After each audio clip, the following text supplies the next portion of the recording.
What's up, guys, and welcome to this segment of Pinckney's Prospects. I'm Billy Pinckney, and today we are joined by Arizona Diamondbacks prospect Jackson Goddard. Jackson, thanks for coming on. Yeah, appreciate you having me. Now, let's start off by talking about your college days. You attended the University of Kansas. What kind of experience did you have playing there? Yeah, so I was at Kansas for 3 years. Great school. They were first school that offered me, and I committed pretty fast in high school after being offered. But yeah, it was a great experience there for 3 years. Really fun school, great school. I had some friends from back home that went there, and then baseball wise, it was awesome. Had some really great relationships. 3 fun years playing in the Big 12. So yeah, it was really good. Right. Now, how'd the playing there prepare you for your time in professional baseball? Um, I think it prepared me well from a competition standpoint because I would say that the caliber of hitter in the Big 12 is comparable to at least a couple levels of the minor leagues. Obvi-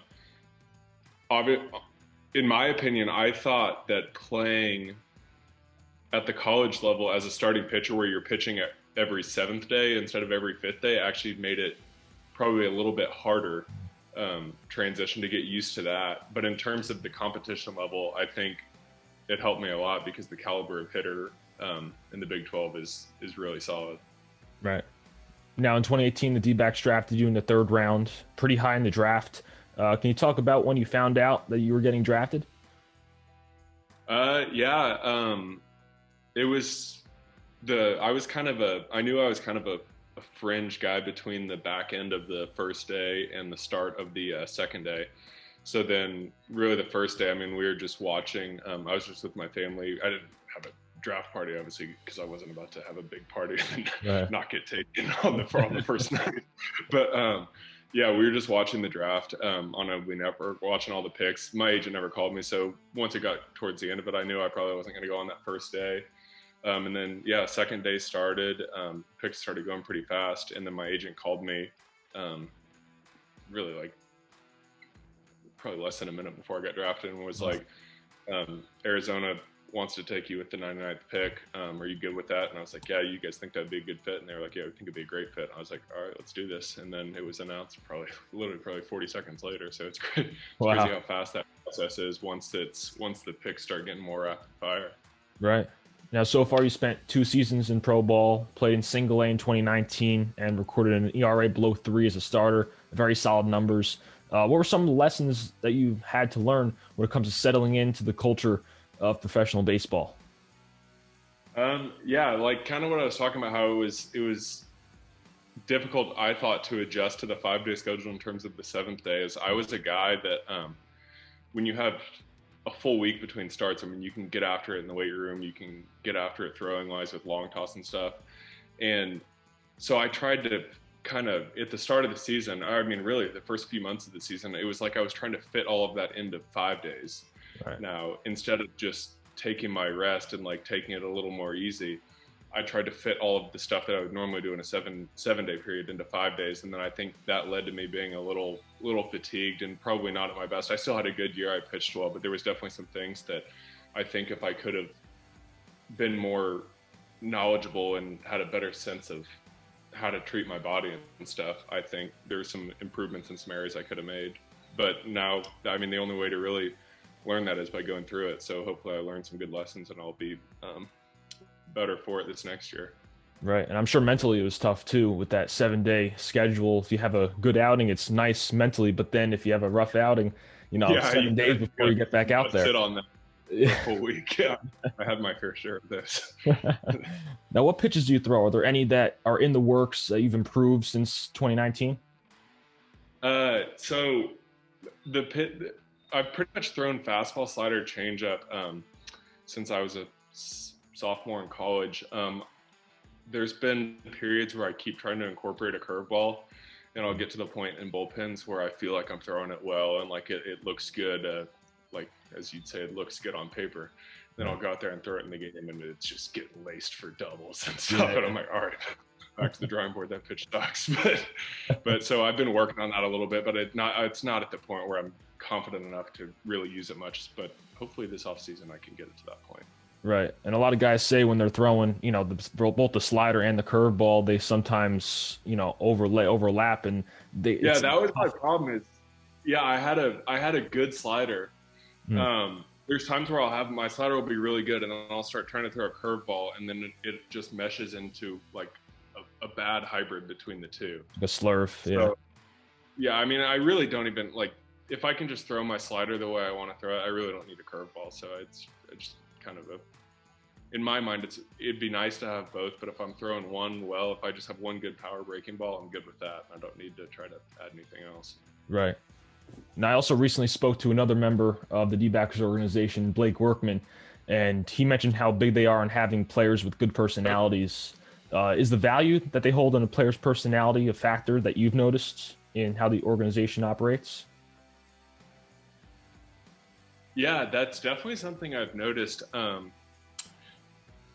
When I was at Kansas, obviously, I mean, when you're in college, you've got great like team camaraderie and stuff. You're with the same guys for all these years. And one of the things that I had heard a lot about guys going from college to the minor leagues that they didn't like is the fact that you don't really have a lot of that team camaraderie and stuff because everyone's moving up and down levels. Like it's individually motivated. Like people don't care as much about winning and stuff in the minor leagues, which I was kind of I thought obviously that sounded bad. And while there is within our organization, there obviously is a little bit of that as there is everywhere because that's the nature of minor league baseball. Um, all the teams I've been on, or both teams I've been on, and being at spring training, it's a really good group of guys, and it seems like everyone kind of rallies around each other and has fun. And to me, it's been similar in that way to college. Just like the dynamic in the locker room and stuff or in the clubhouse is still really good and really fun, and like it's a good group of guys, which was refreshing for me because that's one of the things I was kind of worried a little bit about going into professional baseball. Yeah. Now, this past season for you was canceled and everybody else. So how much of a setback was it for your development? Was there much that you were able to do and work on to stay in shape and ready to go for next year? Yeah, I mean, while it's obviously a setback not facing live competition, but in my mind, it's pretty rare as an active professional baseball player where you ever have this long of a time period to literally just focus on your training and development and stuff. And I feel like I was able to make a lot of changes and work on a lot of things with that time that I wouldn't have been able to in a regular season. Because obviously when you're starting every 5 days, you can't make any drastic changes or you're going to just absolutely throw yourself off when it comes game time. But having all those months off, I felt like I was able to really focus on training and developing different things that I needed to work on. So I tried to take the positive out of it and see that part was good. Like that's something I would never have had the opportunity to do during a regular season. And obviously I would have rather been playing games than facing live hitters, but I feel like I did get the most out of that time period. That's good. And recently, MLB announced a new structure for MLB affiliates, which officially revealed which teams will lose affiliation.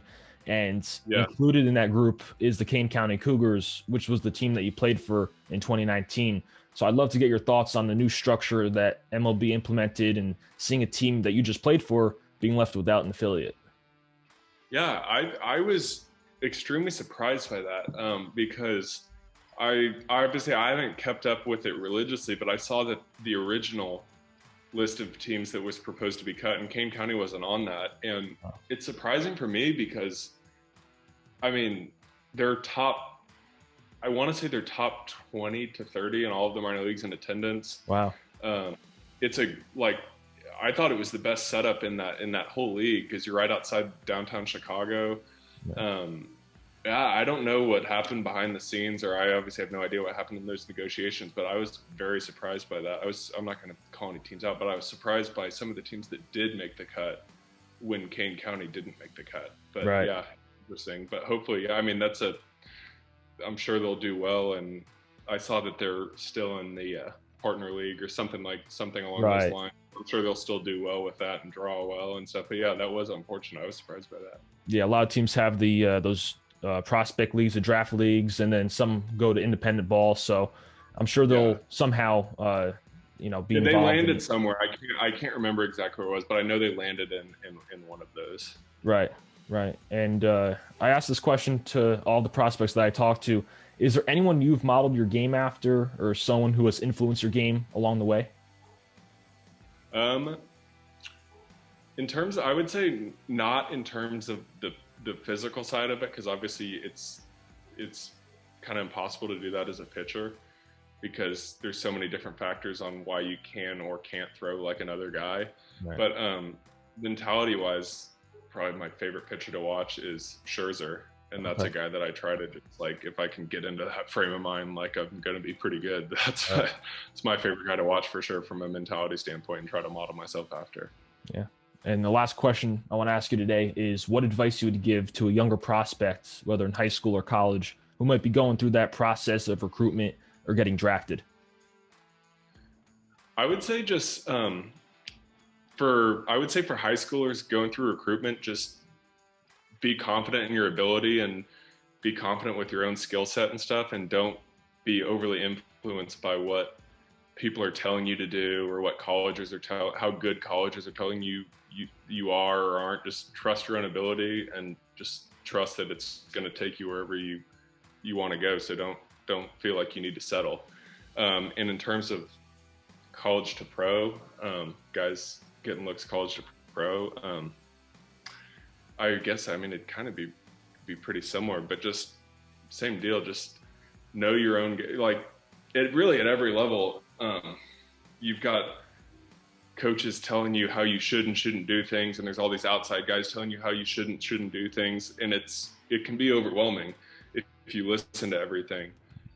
Which isn't to say you should blow everyone off, but I feel like just knowing your game and knowing the kind of player you are is important, because if you're a high school player like that's getting college offers, that game is what got you to college. If you're a college guy going pro, like your game is what got you to pro. So trust that and trust that it's got you to where you are, and don't let people, like, don't be overly influenced on what everyone's telling you to do, because everyone's going to have an opinion.